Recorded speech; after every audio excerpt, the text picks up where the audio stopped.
Hello, I'm Sylvain Mancuso, owner of Mancuso Osteopathy, and today I want to talk about something very important, lower back pain. It's one of the main reasons of consultation in my clinic. The lumbar spine is a remarkably well-engineered structure of interconnecting bone, joints, nerve, ligament, and muscle, all working together to provide support, strength, and flexibility. However, this complex structure also leaves the low back susceptible to injury and pain. It supports the weight of the upper body and provides mobility for everyday motion such as bending and twisting. Lower back muscles are responsible for flexing and rotating the hips while walking, as well as supporting the spinal column.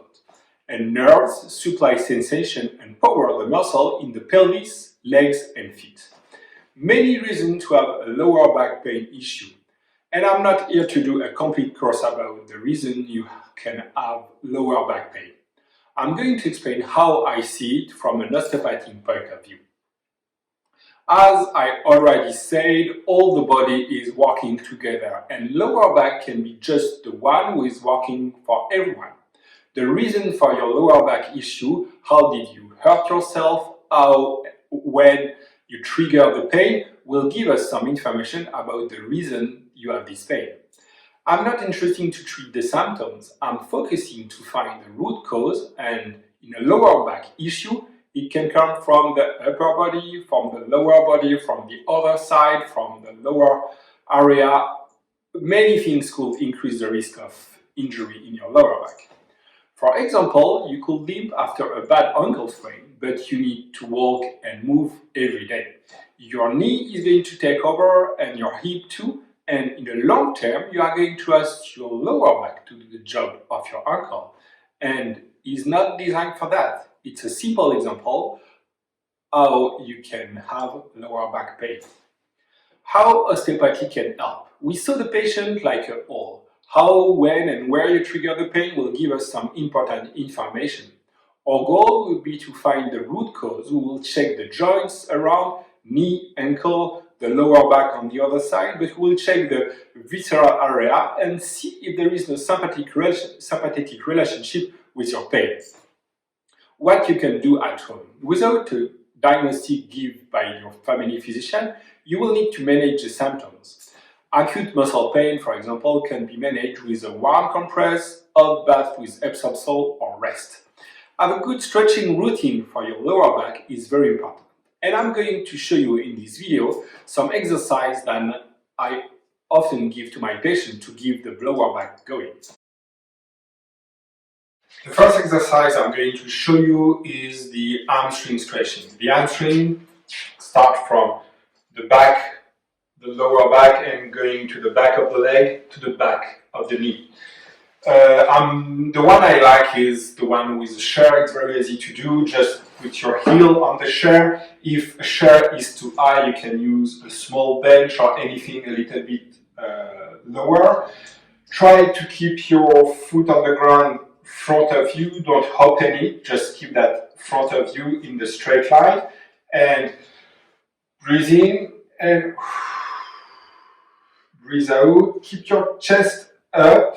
Just keep your back as straight as you can, and you need to feel the stretch in the back of the leg. And if you pull the heel front of you, you will feel the stretching going down in your calf too. Try to keep the position between 5 and 10 seconds. Always breathe out, and when you are done, just come back. You can do that on the both sides, same things, here on the chair. Breathe in and breathe out, and keep the position between 5 and 10 seconds.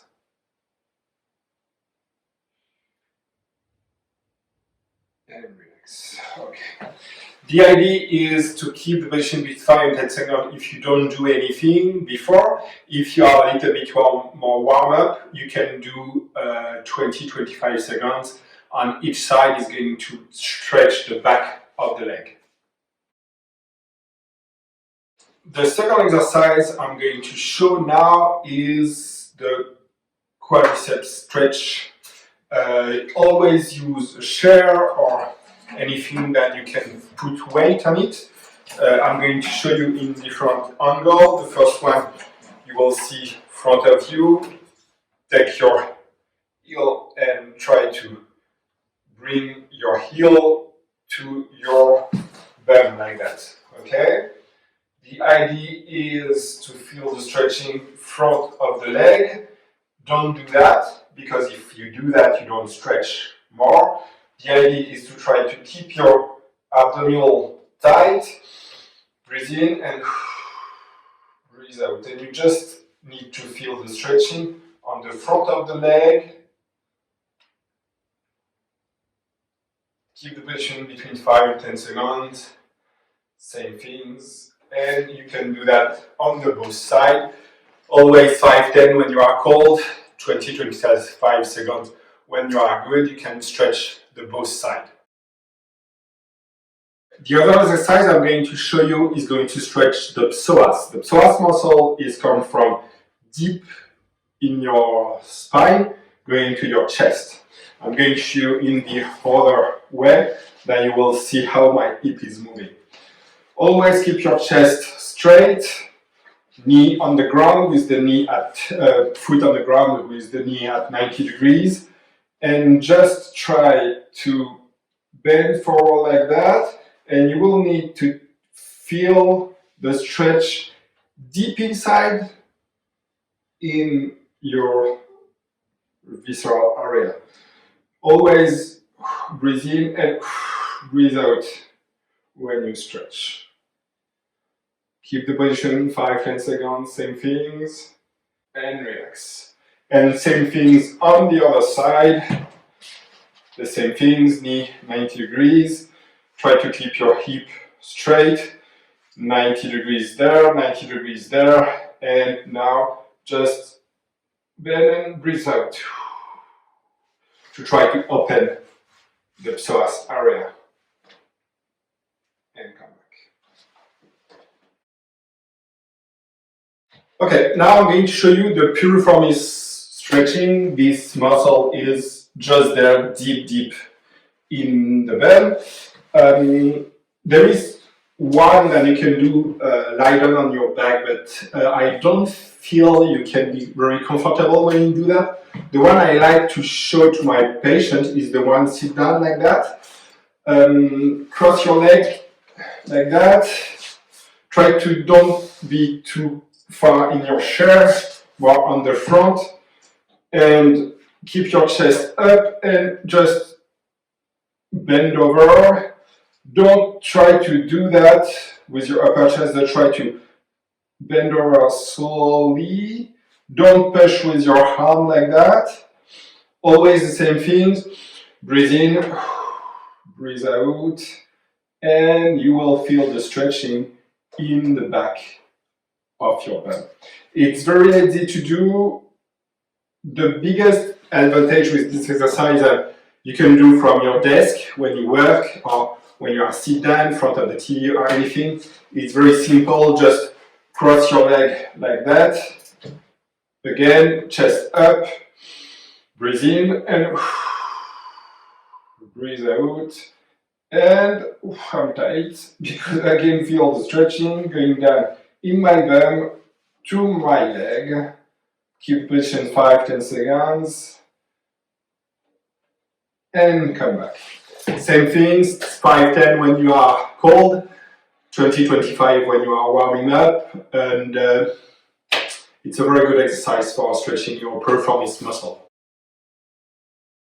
Okay, now I'm going to show you another exercise that I like. It's going to stretch your lower back and at the same time working a little bit on the flexibility and mobility of the hip. Like I said, everything is connected, and sometimes you can have some lower back pain because the hip doesn't do the job, and it's always good to be sure that everything around the back is flexible and mobile. It's very easy to do. You can do that on the ground. It's knee to the chest, the exercise. You can do that with the both leg. The idea is to stretch just the lower back here. You can feel, I can feel the stretch there. And if you can't bring your knee like that, you can just bring your knee and open it up to try to stretch the lower back. Like that. Same things, try to always breathe out when you pull. And keep that for 5-10 seconds and 20-25, like I said. Now relax, and the other exercise that I like to do is the same. Just you do that on one side, breathe out when the knee is up, and relax, and do the same things on the other side to try to stretch your lower back. And relax. Easy to do, you can do that in your bed. The best way is to do that on the floor because it's a little bit harder, it's going to keep your back straight, and that's a good way to just stretch your back to give it some flexibility. Another exercise then you can do on the floor, it's a yoga pose that we call that child pose, I think. The idea is on your knee like that, keep your knee on the same line, just put your bum on your heel and just with your hand go down like that and try to stretch. It's going to not only stretch your lower back, it's going to stretch your upper back at the same time. The idea is always breathe in and breathe out like that, okay? You keep your hand up and you try to bring your bum down like that, and you will feel the stretch in all your back, more in the lower. Just try to breathe out like that. Always keep the position between 5 and 10 seconds, and it's a very good stretch for the lower back, for all the back, because the idea is always that if a part of your back doesn't do the job, you can ask to the other part to do the job, but you could increase the risk of injury of this other part doing the job.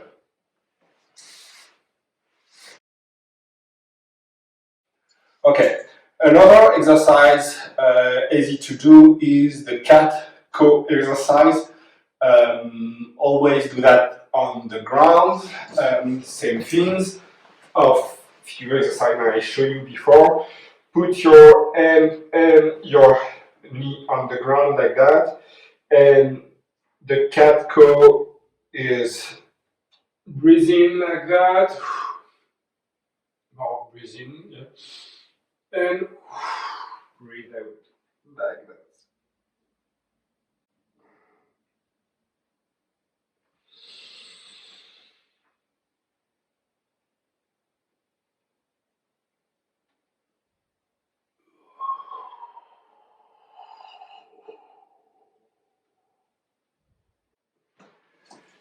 Same things, easy to do, just on the ground.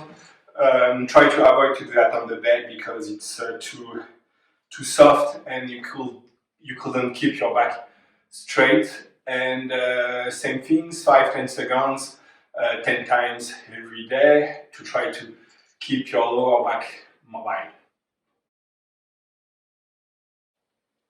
Okay, the last exercise I'm going to show you is back extension.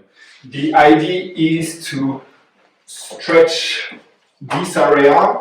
You are going to lie down on the ground like that.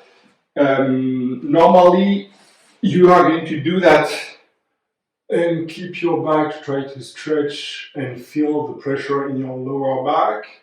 But if it's too painful, you can do that just on your elbow, and same things, try to relax the lower back to feel the movement just there. The idea of this exercise is to keep a good mobility of your lower back and keep that mobile. Always same things, try to breathe in and breathe out when you see my lower back doing. a small movement there. Okay, and same things when you are on your hands. Breathe in and breathe out.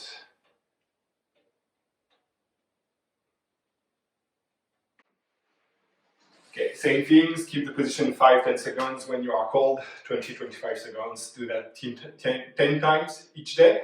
I hope with all this small exercise it will help you to have a good stretching routine and exercise routine to keep your lower back mobile. Your posture will be a key point to take care of your lower back. Workstation, sleeping position, your sport habit, which type of shoes you use, how you lift objects, how your house is organized. Many things could increase the risk to injure your lower back, and you need to be aware about that because the lower back is just the one who's taking care of many things and is always using for many things in the day. I hope this little video will give you some advice to better understand lower back pain and how you can prevent it. If you have any question or suggestion, just follow the link there. Have a great day.